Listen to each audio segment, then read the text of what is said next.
شهر رمضان الذي أنزل فيه القرآن هدى للناس وبينات من الهدى والفرقان. الحمد لله الذي معز من أطاع ومذل من أصاع. الصلاة والسلام على رسول الله وعلى آله وصحبه أجمعين أما بعد. ഏറെ സ്നേഹം നിറഞ്ഞ സഹോദരിമാരെ, പരിശുദ്ധമായ റമദാനിലെ സുന്ദരങ്ങളായ ഓരോ രാവുകൾ കടന്നു പോകുന്നു. 10ാമത്തെ രാവിൽ നമ്മൾ മഹാനായ ഇമാം ഷാഫിഈ റഹ്മത്തുള്ളാഹി അലൈഹിയുടെ മുസ്നദിനെ സംബന്ധിച്ചുള്ള സംസാരമാണ്. ഇതിനോടകം നമ്മൾ 9 കുതുബു തിസ്അയെ സംബന്ധിച്ച് വിശദീകരിച്ചു. ലോക മുഹദ്ദിസുകൾ കുതുബു തിസ്അ ആ ശ്രേണിക്ക് വിരാമം കുറിച്ചത് അഹ്മദ് ബിൻ ഹംബലിൻ്റെ മുസ്നദോടൊപ്പമാണ്. എന്നാൽ അഹ്മദ് ബിൻ ഹംബൽ കേൾക്കുമ്പോൾ അഹ്മദ് ബിൻ ഹംബലിൻ്റെ ഗുരുനാഥനായ ഇമാം ഷാഫിയുടെ പേരിലും ഒരു മുസ്നദുണ്ട്. അതുകൊണ്ടാണ് ഇന്ന് ആ ഒരു മുസ്നദിനെ സംബന്ധിച്ചും ഇമാം ഷാഫിയെ സംബന്ധിച്ചും അതിൽ നിന്ന് ഒരു ഹദീസിനെ സംബന്ധിച്ചും നമ്മൾ കേൾക്കാൻ കാതോർക്കുന്നത്. നമ്മൾ കേൾക്കുന്ന ഹദീസ് അനസ് ബിൻ മാലിക് റളിയല്ലാഹു അൻഹുവിൽ നിന്നുള്ള ഹദീസാണ്. നമ്മൾ കഴിഞ്ഞ ദിവസം അബാദിലമാരെ സംബന്ധിച്ച് അഥവാ 4 അബ്ദുള്ളമാരുടെ ഹദീസുകളെ പൂർത്തീകരിച്ചു. അതിൽ അവസാനത്തെ ആളായിരുന്നു അബ്ദുല്ലാഹി ബിൻ സുബൈർ റളിയല്ലാഹു അൻഹു.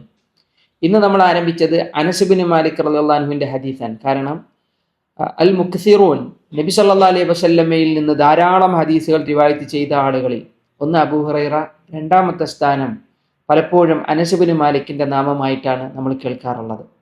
അത് കഴിഞ്ഞാൽ ആയിഷ ബീബി റളിയല്ലാഹു അൻഹയാണ്. ഇൻഷാ അല്ലാഹ് ഇങ്ങനെ ഒരു 7ഓളം മുക്സിരീങ്ങളെ സംബന്ധിച്ചുള്ള ഹദീസുകളായിരിക്കും ഇനി വരുന്ന കുറച്ച് ദിവസങ്ങളിൽ നമുക്ക് വിശദീകരിക്കാനുണ്ടാവുക. ഇമാം ഷാഫിഈ റഹ്മത്തുള്ളാഹി അലൈഹി കേൾക്കുമ്പോൾ തന്നെ ഏറെ ആവേശവും സന്തോഷവും അതിലേറെ ഒരുപാട് കാര്യവും നമ്മുടെ മനസ്സുകളിൽ മിന്നിമറിഞ്ഞു പോകും. ഷാഫിഈ മദ്ഹബ് അത് നിലകൊള്ളുന്നത് തന്നെ ഇമാം ഷാഫിഈ എന്ന മഹാപണ്ഡിതൻ്റെ പേരിലാണ്. ഏതായാലും ഇമാം ഷാഫിഈ റഹ്മത്തുള്ളാഹി അലൈഹിക്ക് ഒരുപാട് ഗ്രന്ഥങ്ങളുണ്ട്. മുസ്നദ് പോലെ, റിസാല പോലെ, അൽ ഉമ്മ പോലെ, ഫിഖ്ഹി ഗ്രന്ഥങ്ങൾ, ഫിഖ്ഹി ഉസൂലുകളെ സംബന്ധിച്ച് വിശദീകരിക്കുന്ന ഗ്രന്ഥങ്ങൾ. ഈ ഉസൂലുകൾ കർമ്മശാസ്ത്രപരമായ ഉസൂലുകൾ തന്നെ ഉണ്ടാവാനുള്ള കാരണക്കാരൻ ഇമാം ഷാഫിഈയാണ് എന്ന് പറയപ്പെടാറുണ്ട്. ഇമാം ഷാഫിയുടെ ചരിത്രം വിശദീകരിക്കുമ്പോൾ നമുക്കതിലൂടെ കടന്നു പോകാം. ഇമാം ഷാഫിഈ ആരാൻ? അദ്ദേഹത്തിൻ്റെ മുഴുവൻ പേരിനെ സംബന്ധിച്ച് ആലോചിക്കുമ്പോൾ റസൂലുള്ളാഹി സ്വല്ലല്ലാഹു അലൈഹി വസല്ലമയുടെ പരമ്പരയിലേക്ക് എത്തുന്ന ഒരു ശ്രേണിയിലാണ് ഇമാം ഷാഫിഈ റഹ്മത്തുള്ളാഹി അലൈഹി ജനിക്കുന്നത് എന്നാണ്. അബു അബ്ദില്ല മുഹമ്മദ് ഇബ്നു ഇദ്രീസ് ഇബ്നു അബ്ബാസ് ഇബ്നു ഉസ്മാൻ ഇബ്നു ഷാഫിഅ് അൽ ഹാഷിമി അൽ ഖുറശി.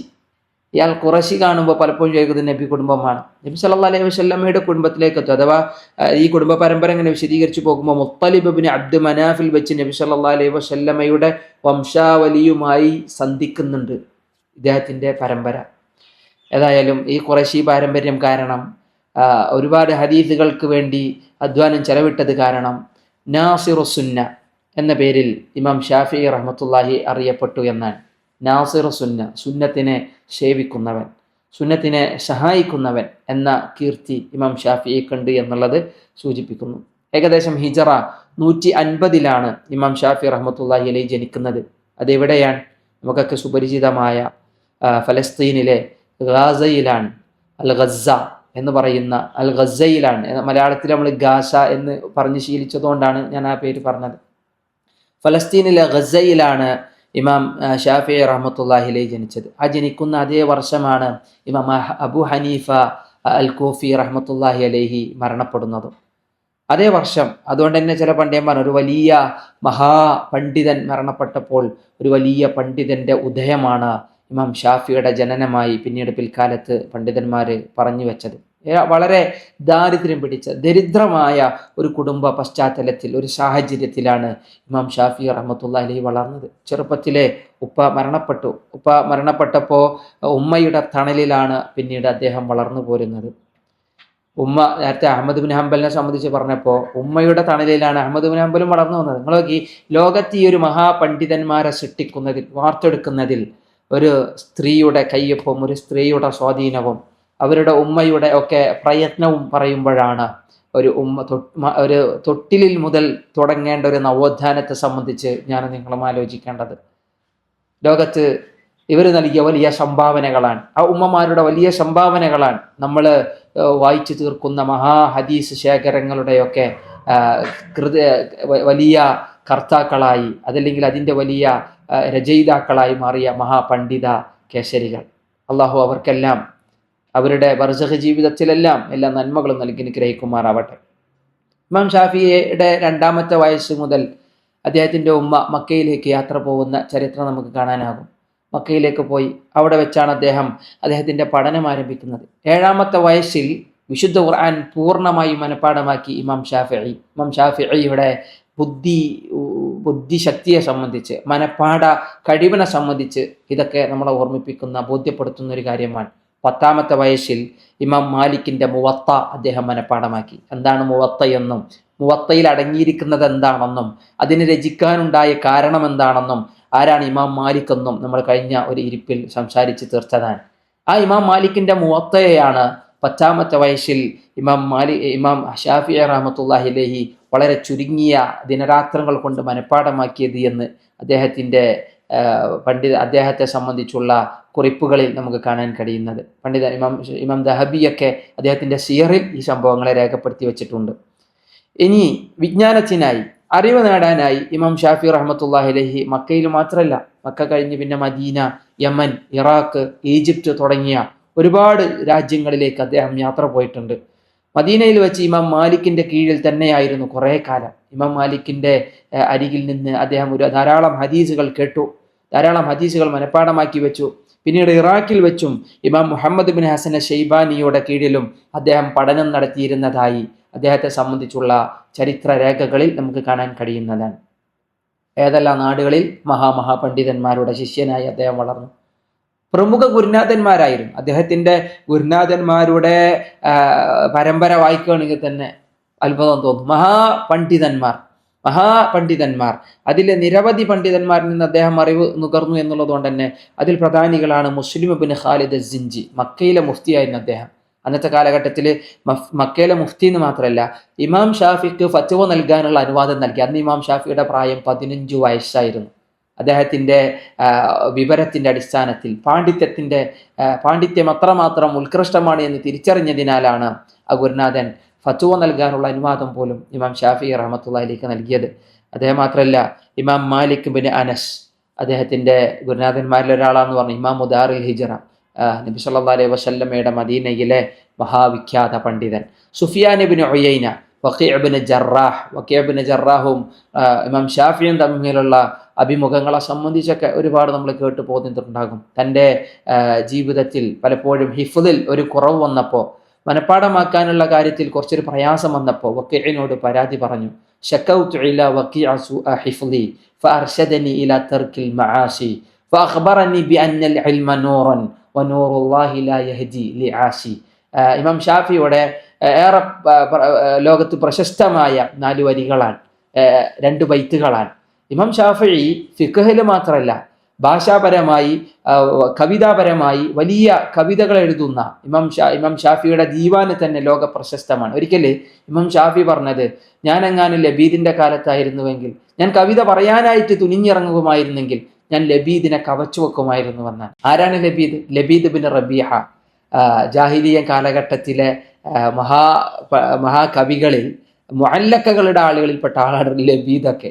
ലബീദ് പിന്നീട് ഇസ്ലാം മതം സ്വീകരിച്ചതും മുഖല്ലറമായ കവിയായതും ഒക്കെ ഒരുപക്ഷെ ചരിത്രത്തിൽ കേട്ടിട്ടുണ്ടോ. ജനാബാച്ച് കടന്നു പോകില്ല, പറഞ്ഞു വന്നപ്പോൾ ആ ഒരു സംഭവം കൂടി സൂചിപ്പിക്കുന്നുള്ളൂ. കവിതകളിൽ പോലും ഇമാം ഷാഫിയുടെ കവിതകളിൽ ഹിക്മത്ത് നിറഞ്ഞു നിൽക്കുന്നത് കാണാൻ കഴിയും.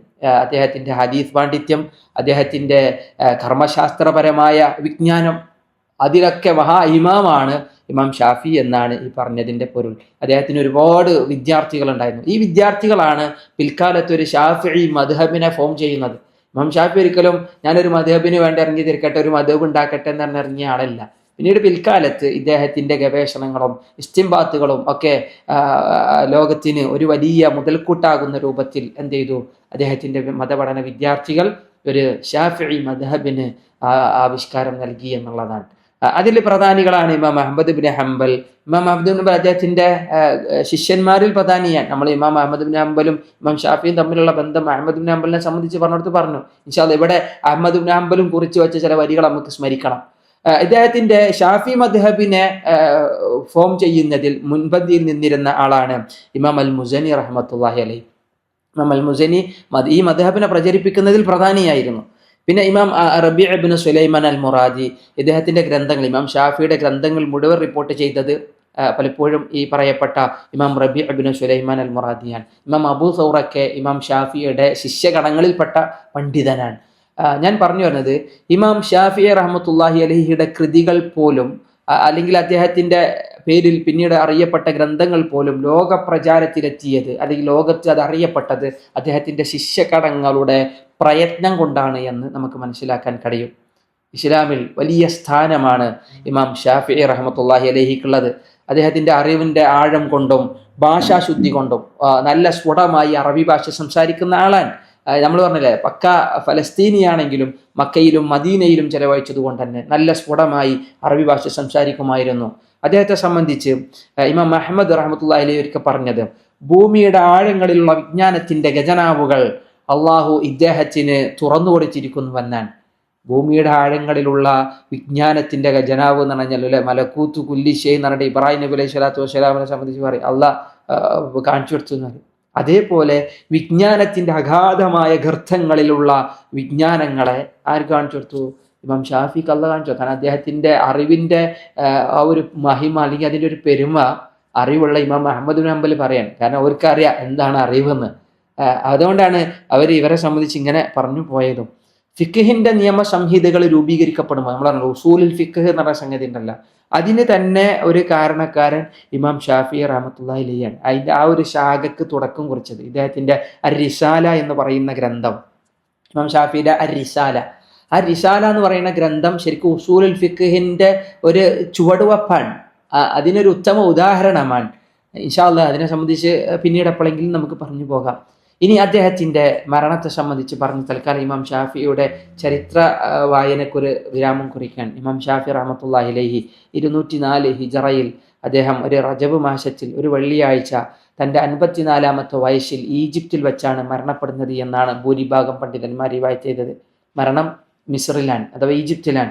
അദ്ദേഹം അവസാന കാലഘട്ടം മുഴുവൻ ജീവിച്ചത് ഈജിപ്തിലായിരുന്നു. നമ്മളറിയില്ലേ, ഇമാം ഷാഫിയുടെ കൗല് ജദീദ്, കൗല് ഖദീം എന്നൊക്കെ പറയുന്നത് അദ്ദേഹം ആദ്യകാലങ്ങളിൽ എടുത്തിരുന്ന പല ഇസ്തിംബാത്തുകളും പിന്നീട് പിൽക്കാലത്ത് ജദീദ്, ഇമാം ഷാഫിയുടെ ജദീദ് ഖൗലായത് നമ്മൾ എന്ത് ചെയ്തിട്ടുണ്ടാവും, ഒരു പക്ഷേ പറഞ്ഞു പോന്നിട്ടുണ്ടാവും. ഫിഖ് വായിക്കുമ്പോൾ ആ ഒരു ഭാഗം ചിലപ്പോൾ നമ്മൾ മനസ്സിലാക്കിയിട്ടുണ്ടാകും. ഇമാം ഷാഫിയുടെ മുസ്നദു ഷാഫിഈ. മുസ്നദു ഷാഫിഈ എന്ന ഗ്രന്ഥം ഒരിക്കലും ഇമാം ഷാഫിഈ അവിടുത്തെ തിരുകൈകൾ കൊണ്ട് എഴുതി രേഖപ്പെടുത്തിയതല്ല, അവിടുത്തെ കൈകൊണ്ട് എഴുതി വെച്ചതല്ല മുസ്നദു ഷാഫിഈ. ഇമാം അഹ്മദ് ബിൻ ഹംബലിനെ പോലെ നമ്മൾ പറഞ്ഞല്ലോ, ഇമാം അഹ്മദ് ബിൻ ഹംബൽ 15 വയസ്സ് മുതൽ കേട്ടു തുടങ്ങിയ ഹദീസുകളെ പിന്നീട് അദ്ദേഹം ക്രോഡീകരിച്ചു വെച്ച ഹദീസുകളെ അദ്ദേഹത്തിന്റെ മകനടക്കമുള്ള അബ്ദുല്ലാഹിബിൻ ഹംബൽ അഹമ്മദ് അടക്കമുള്ള വിദ്യാർത്ഥി കൂട്ടം അല്ലെങ്കിൽ വിദ്യാർത്ഥികളായ പണ്ഡിതന്മാരായ വിദ്യാർത്ഥികൾ ശേഖരിച്ചു വെച്ചതാണ് 40,000-ഓളം വരുന്ന ഇമാം അഹ്മദിന്റെ മുസ്നദ് എന്ന് നമ്മൾ പറഞ്ഞു. എന്നാൽ ഇമാം ഷാഫിയുടെ മുസ്നദും പിന്നീട് അദ്ദേഹത്തിന്റെ ശിഷ്യന്മാരാണ് അതിനെ ക്രോഡീകരിച്ചു വെച്ചത്. ഇമാം ഷാഫി നേരിട്ടൊരു മുസ്നദ് എന്ന പേരിൽ ഒരു ഗ്രന്ഥം രചിച്ചിട്ടില്ല. നേരെ പറഞ്ഞ അർ-റിസാല, നമ്മൾ നേരത്തെ പറഞ്ഞ ഗ്രന്ഥമൊക്കെ ഇമാം ഷാഫി രചിച്ചതാണ്. അൽ ഉമ്മ് എന്നുള്ളത് അദ്ദേഹത്തിന്റെ ജദീദ്, നമ്മൾ പറഞ്ഞില്ലേ നേരത്തെ പറഞ്ഞില്ലേ, കൗലുൻ ജദീദ് ഉണ്ട്, പുതിയ കൗലുണ്ട്, പഴയ ഖദീമായ കൗലുണ്ട് എന്നാണ്. ഇപ്പോൾ ജദീദായ കൗലിന് ഏറ്റവും വലിയ ഉദാഹരണങ്ങളാണ് ഇമാം ഷാഫിയുടെ അൽ ഉമ്മ് എന്ന് പറയുന്ന ഗ്രന്ഥം.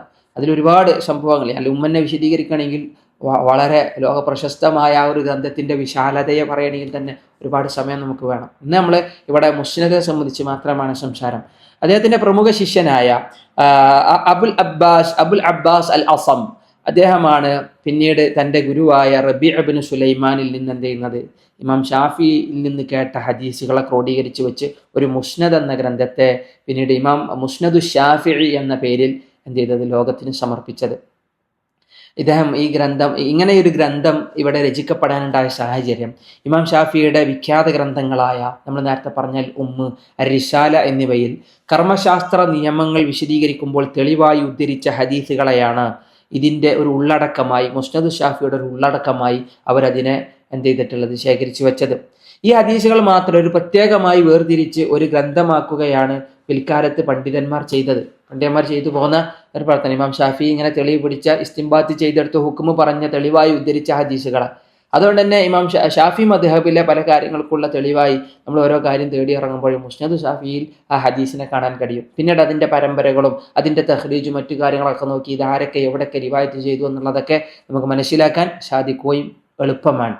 എത്ര ഹദീസുകൾ ഉണ്ടാകും മുസ്നദ് ഷാഫിയിൽ? നേരത്തെ പറഞ്ഞ അഹ്മദ് ബിൻ ഹംബലിലെ മുസ്നദിലൊക്കെ 40,000-ഓളം നിറഞ്ഞു നിൽക്കുമ്പോൾ ഇതിൽ കേവലം 1600-ഓളം വരുന്ന, ചില പണ്ഡിതന്മാർ 1600-ൻ്റെയും 1800-ൻ്റെയും ഇടയിൽ വരുന്ന ഹദീസുകളാണ് മുസ്നദിൽ അടങ്ങിയിരിക്കുന്നത് എന്നാണ്. ഏതായാലും മുസ്നദിന് കർമ്മശാസ്ത്രപരമായി ഒരു അടിത്തറ തന്നെ ഇസ്ലാമിക ചരിത്രത്തിലുണ്ട്. ഷാഫി മദ്ഹബിലെ നിയമങ്ങൾക്ക് ആധാരമായ ഹദീസുകളുടെ പ്രധാന സ്രോതസ് എന്ന് പറയുന്നത് മുസ്നദു ഷാഫിഇയാണ്. മാത്രമല്ല ഇതിലെ സനദുകളൊക്കെ നമ്മൾ ഉയർന്ന സനദ്, ആലിയായ സനദ് എന്ന് പറയും. അഥവാ പരമ്പരയിലെ ആളുകളുടെ എണ്ണം കുറവായിരിക്കും, കണ്ണികൾ കുറവായിരിക്കും. ചില പണ്ഡിതന്മാരൊക്കെ സനദുകൾക്ക് ചില പോരിശ പറയാറുണ്ട്. നല്ല സനദ്, ഏറ്റവും അഫ്ളലായ സനദ്, അല്ലെങ്കിൽ സിൽസിലത്ത് ദഹബിയ, ഗോൾഡൻ ചെയിൻ എന്നൊക്കെ പറഞ്ഞിട്ട് സനദുകളെ സംബന്ധിച്ചുള്ള പഠനങ്ങൾ ഇങ്ങനെ കുറേ പരാമർശങ്ങൾ കാണാം.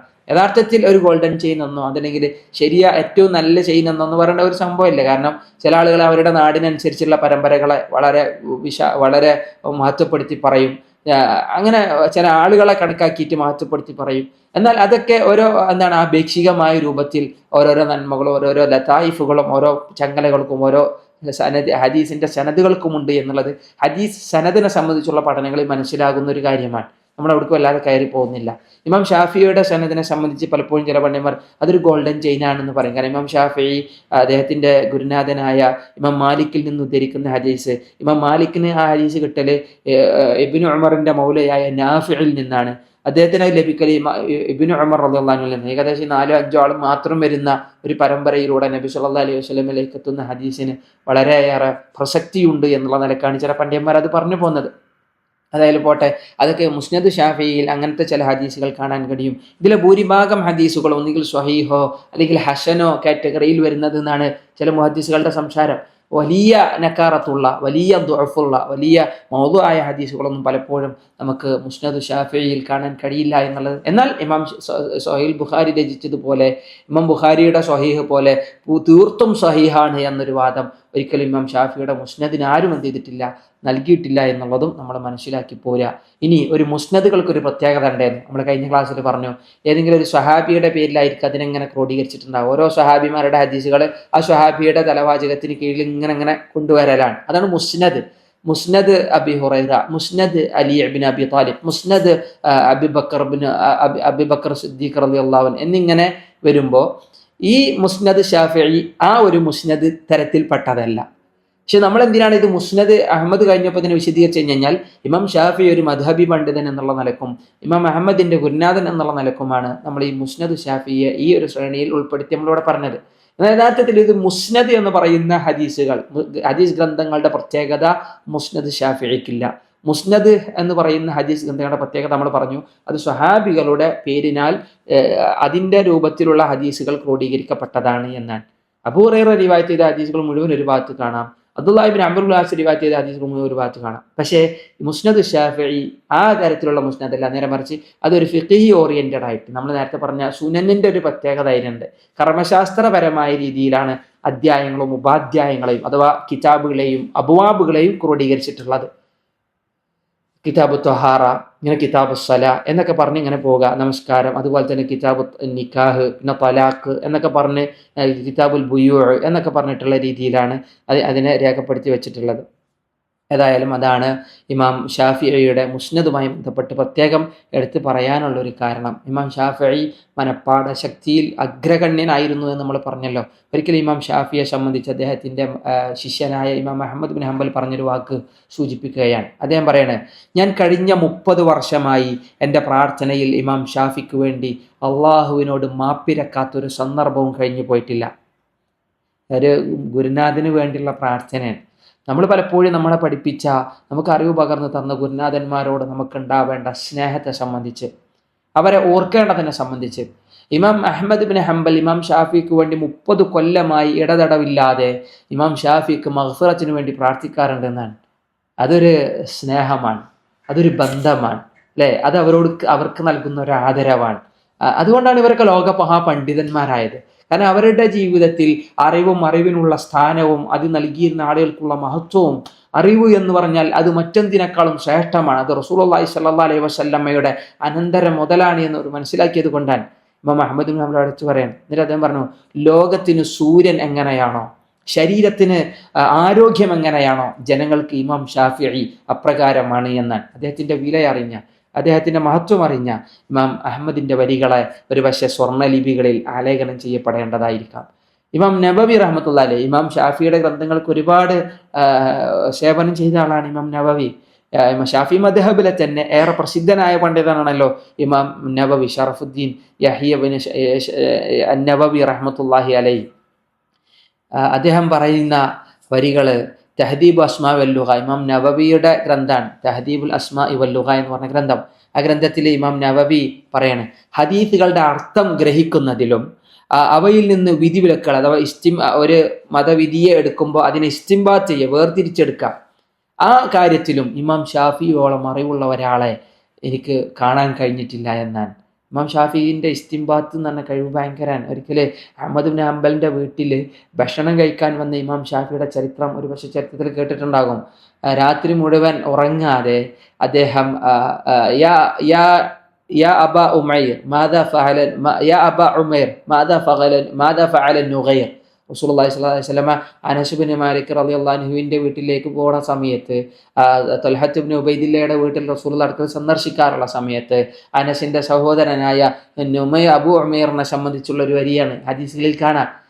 ആ ഹദീസിൽ നിന്ന് മാത്രം 80ഓളം കാര്യങ്ങൾക്ക് തെളിവായി ആ ഹദീസിനെ ഇസ്തിംബാത്ത് ചെയ്തു എന്നാണ്, ആ ഇസ്തിംബാത്തുകൾ ചെയ്തു എന്നാണ് ഇമാം ഷാഫി റഹ്മത്തുള്ളാഹി അലൈഹി അഹ്മദ് ബിൻ ഹംബലിന് പഠിപ്പിച്ചു കൊടുക്കുന്നത്. ഒറ്റ രാത്രികൾ കൊണ്ട് അദ്ദേഹത്തിന്റെ ബുദ്ധിശക്തിയും ഖുർആനിനും ഹദീസുകൾക്കും അനുസരിച്ച് തെളിവുകൾ ശേഖരിക്കുന്നതിൻ്റെ അദ്ദേഹത്തിന്റെ അവഗാഹവും ആ ഒരു ഹദീസുമായി ബന്ധപ്പെട്ട ഒരു പക്ഷേ നമ്മൾ കേട്ടിട്ടുണ്ടാകും. വളരെ വിശാലമായ ഒരു വിഷയമാണ് അത് നമ്മുടെ ചിന്തകളിലേക്ക് എത്തുന്നു എന്ന് മാത്രം. ഏതായാലും മുസ്നദിലെ ഹദീസുകൾ കർമ്മശാസ്ത്ര നിയമങ്ങളുടെ നട്ടെല്ലാണ് എന്നാണ് ഈ ഗ്രന്ഥങ്ങളെ സംബന്ധിച്ച് വിശദീകരിക്കുമ്പോൾ ഇമാം നവവി റഹ്മത്തുള്ളാഹി അലൈഹി പറഞ്ഞത്. ഇത് ഇമാം നവവി മാത്രമല്ല കേട്ടോ, ഇമാം ഷാഫിയെ സംബന്ധിച്ച് ഇബ്നു ഹജർ അസ്ഖലാനിയും വാചാലനാണ്.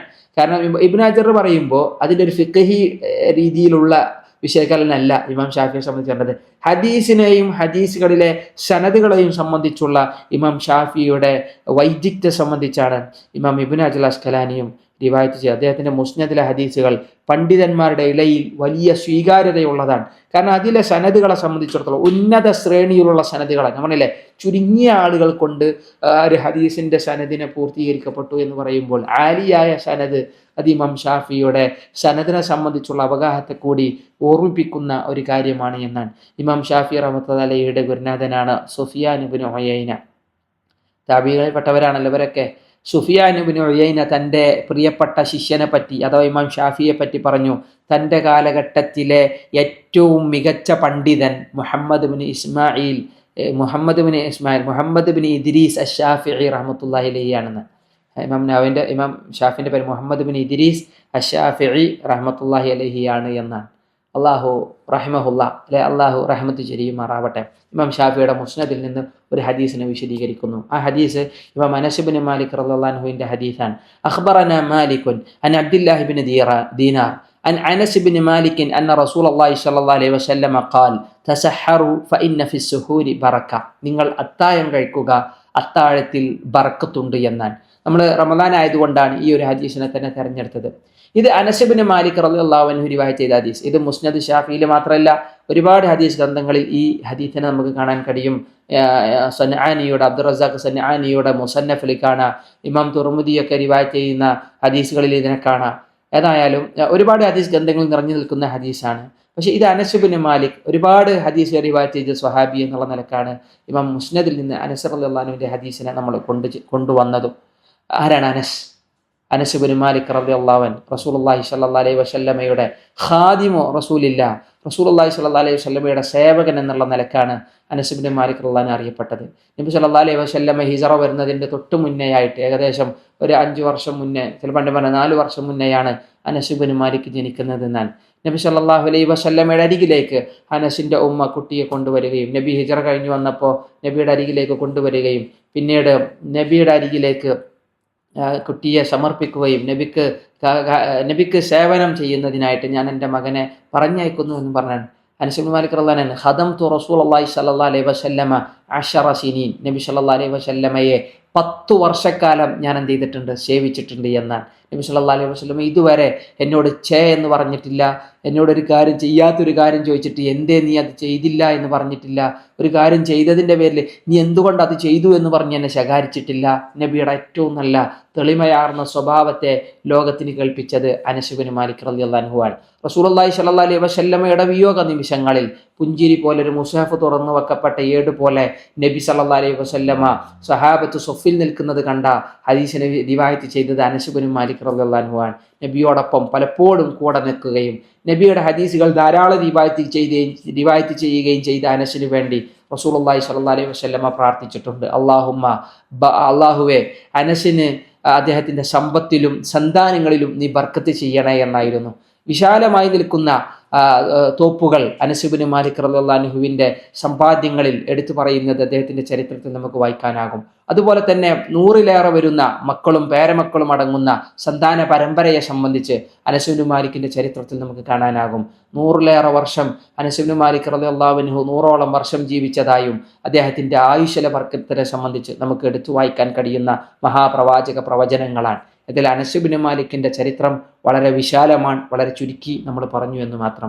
അനസ് റളിയല്ലാഹു അൻഹുവിന്റെ ഹദീസാണ്, നിങ്ങൾ അത്താഴം കഴിക്കുക, റസൂലുള്ള പറയാൻ അത്താഴം കഴിക്കുക, അത്താഴത്തിൽ ബർക്കത്തുണ്ട് എന്നാണ്. പലർക്കും അത്താഴം കഴിക്കുക എന്നുള്ള മടിയാണ്. റസൂലുള്ളാഹി പറഞ്ഞത് ഈ അത്താഴം എന്ന് പറയുന്നത് ജൂതരെയും ക്രിസ്ത്യാനികളിൽ നിന്നും നമ്മളെ വേർതിരിക്കുന്ന ഒരു കാര്യമാണെന്നാണ്. അവരവരുടെ നോമ്പുകൾക്ക് അത്താഴം കഴിക്കാറില്ല, പക്ഷെ നമ്മുടെ നോമ്പിൽ അത്താഴം കഴിക്കണം. ഒരിക്കൽ റസൂലുള്ളാഹി പറഞ്ഞത് ഒരു മുറുക്ക് വെള്ളം കൊണ്ടെങ്കിലും തശഹറു വലൗ ബി ജുർഅത്തി മാഇൻ, ഒരു മുറുക്ക് വെള്ളം കൊണ്ടെങ്കിലും നിങ്ങൾ അത്താഴം കഴിക്കണമെന്നാണ്. വേറെ ഹദീസിൽ കണ്ടു നിഅമ ശുഹൂറു അത്തംറു, അല്ലെ, ഒരു സത്യവിശ്വാസിയുടെ അത്താഴം, ഒരു ഈത്തപ്പഴമാകുന്ന അത്താഴം എത്ര നല്ല കാര്യമാണ്. ചുരുങ്ങി ഒരു ഈത്തപ്പഴമെങ്കിലും അത്താഴമായി കഴിക്കുക എന്ന് പറഞ്ഞത് അതൊരു വലിയ ഉത്കൃഷ്ടമായ കാര്യമാണ്. അത് നബി സല്ലല്ലാഹു അലൈഹി വസല്ലമയുടെ ചര്യയാണ്. നബി സല്ലല്ലാഹു അലൈഹി വസല്ലമയുടെ കൽപ്പനയെ മാനിക്കലും ബഹുമാനിക്കലുമാണ്. മാത്രമല്ല അതിൽ ബറക്കത്തുണ്ട് എന്ന് പറഞ്ഞു. എന്താ ബറക്കത്ത്? നമുക്ക് പകൽ മുഴുവൻ ഊർജ്ജസ്വലരായി നിൽക്കാൻ, ആരോഗ്യത്തോടു കൂടി നിൽക്കാൻ ആ ഒരു അത്താഴം അതിന് കാരണമാണ് എന്നാണ്. ഇനി ആ ബർക്കത്തിനെ ഇബ്നു ഹജർ അസ്കലാനിയെ പോലുള്ള പണ്ഡിതന്മാരൊക്കെ വിശദീകരിച്ചത് ആ ബർക്കത്ത് എന്നതുകൊണ്ട് ഉദ്ദേശം അജ്റാണ്, കൂലിയാണ് എന്നാണ്. ഇത് കഴിക്കുന്ന ഒരാളെ സംബന്ധിച്ചിടത്തോളം നബി സല്ലല്ലാഹു അലൈഹി വസല്ലമയുടെ കൽപ്പനയെ മാനിക്കുകയും ബഹുമാനിക്കുകയും ചെയ്തതുകൊണ്ട് തന്നെ അയാൾക്ക് നല്ല പ്രതിഫലം അതിലുണ്ടാകുമെന്നാണ് റസൂലുള്ളാഹി സ്വല്ലല്ലാഹു അലൈഹി വസല്ലമയുടെ ചര്യ സ്വീകരിക്കുക എന്നുള്ളത് കൊണ്ട്.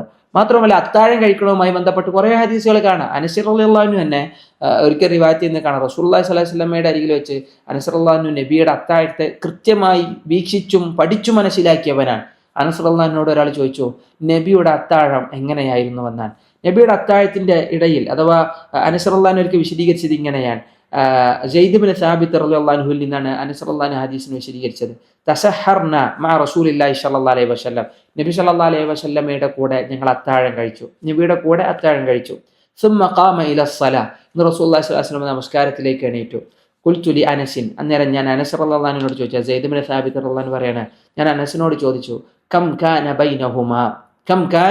ബൈനഹുമാ, ഈ ഇതിനിടയിൽ എത്ര സമയമുണ്ടായിരുന്നു, നബിയുടെ നിസ്കാരത്തിൻ്റെയും അത്താഴത്തിൻ്റെയും ഇടയിൽ എത്ര സമയത്തിൻ്റെ ഗ്യാപ്പ് ഉണ്ടായിരുന്നു എന്നാണ്. സുബഹി നമസ്കാരത്തിൽ നിന്നും അതുപോലെ തന്നെ അത്താഴത്തിൻ്റെയും ഇടയിലുള്ള ഗ്യാപ്പിനെ സംബന്ധിച്ചാണ് എത്ര സമയത്തിൻ്റെ ദൈർഘ്യമുണ്ടായിരുന്നു.